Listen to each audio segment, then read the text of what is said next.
లోక్సభ ఎన్నికలు సమీపిస్తున్న ప్రస్తుత పరిస్థితుల్లో తెలంగాణ రాజకీయ వాతావరణం ఒక్కసారిగా వేడెక్కింది. అధికార ప్రతిపక్ష పార్టీలు కయానికి కాలుదువ్వాయి. డి అంటే డి అంటున్నాయి. నదీ జలాల అంశాలపై పరస్పరం సమరానికి సంసిద్ధమయ్యాయి. బీఆర్ఎస్ గేరు మార్చి అధికార కాంగ్రెస్ పార్టీపై యుద్ధానికి దిగింది. ఇక అదే స్థాయిలో గేరేదో అసెంబ్లీలో వేయొచ్చు కదా అని కేసీఆర్ ను రేవంత్ స్ట్రైట్ గానే అటాక్ చేస్తున్నారు. 10 ఏళ్లు అధికారంలో ఉన్న కేసీఆర్ ఒక్కసారిగా పవర్ పోవడంతో తట్టుకోలేకపోతున్నారని నల్గొండ సభతో మరోసారి నిరూపితమైంది.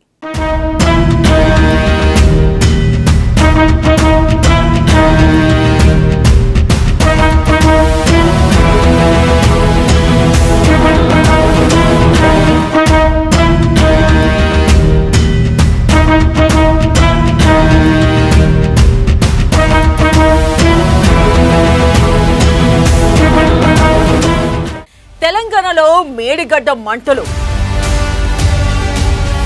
కేసీఆర్ అసెంబ్లీకి రావాలని సీఎం రేవంత్ రిక్వెస్ట్. బహిరంగ సభలోనే సీఎం రేవంత్ పై కేసీఆర్ దాడి. కేసీఆర్ అవినీతిని బయట పెడుతుంటే ఎదురుదాడా? నల్గొండకు పోయినోడు అసెంబ్లీకి రాలేడా? నల్గొండ సభతో కేసీఆర్ లో ఫ్రస్ట్రేషన్ బయటపడిందా? రేవంత్ కూల్ గా ఉంటే కేసీఆర్ కౌంటర్లు ఏంటి? సీఎం రేవంత్ రీకౌంటర్లు ఇస్తే కేసీఆర్ తట్టుకుంటారా?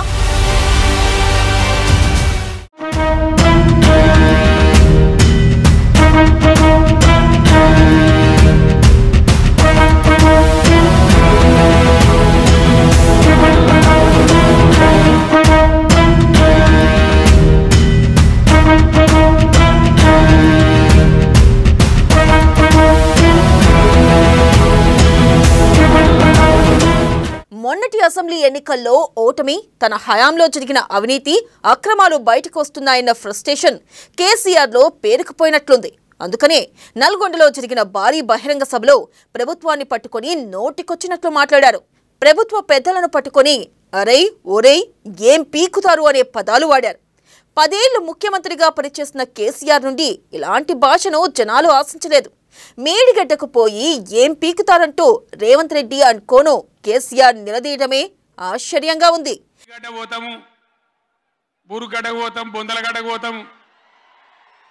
ఏ తోకమట్టున్నది మెడిగడ్డ అక్కడ మీ బండారం బిడ్డ ఈ స్టేజ్ మీద కూర్చున్న నాయకుల మీద అవుతున్నాము.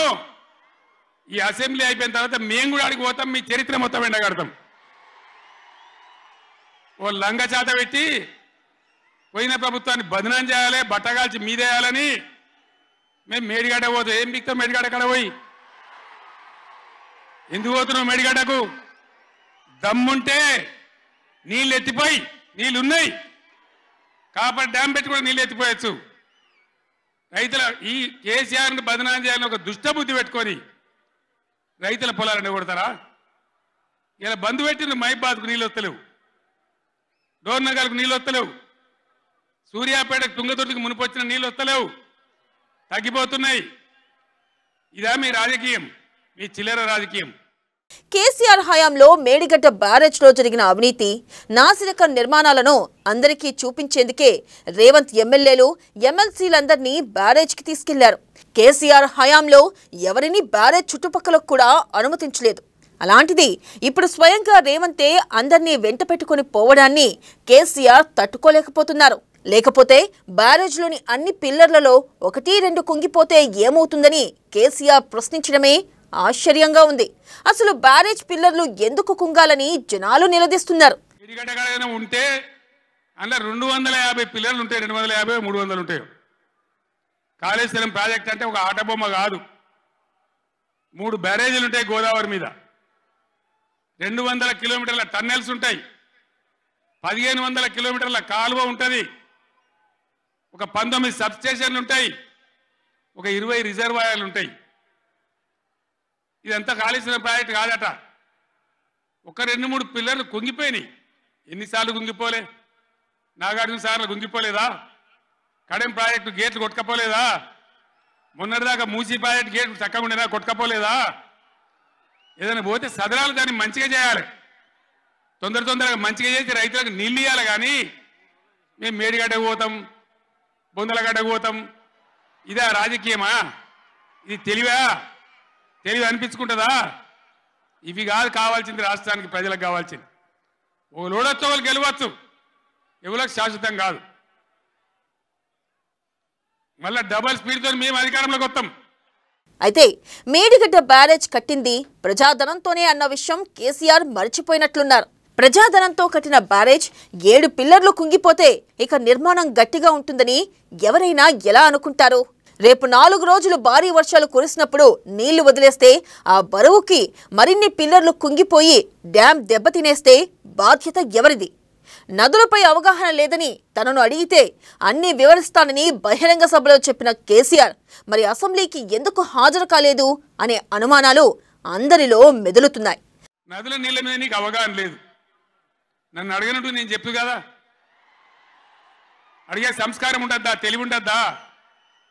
అన్నా ఏం దగ్గర ఇట్లా అంటాను, కేఆర్ఎంకి అప్పచెప్పమంటాను, ఏం చేయాలి? ఈ పొన్నాల లక్ష్మయ్య గారు ఉన్నాడు, హరీష్ రావు ఉన్నాడు, నేనున్నా, కడియం సిఏ ఉన్నాడు, నీళ్ళ మీద పనిచేసిన వాళ్ళు ఉన్నారు. ఎవరిని అడిగినా చెప్తుంటాం కదా. మీకు తెలివి లేకపోతే అప్పచెప్పుడు, ఆగమవుడు, బడ్జెట్ ఆపి తీర్మానం పెట్టుడు. నేను ఒక్కటే మాట మీతో చెప్తున్నా, దయచేసి. నిన్న కూడా అన్నాను నాతో హైదరాబాద్లో, సార్ అసెంబ్లీలో తీర్మానం అయిపోయింది కదా, ఇంకా నల్గొండ ఎందుకని. అసెంబ్లీలో తీర్మానంతో అయిపోదు, చెలో నల్గొండతో కూడా అయిపోదు.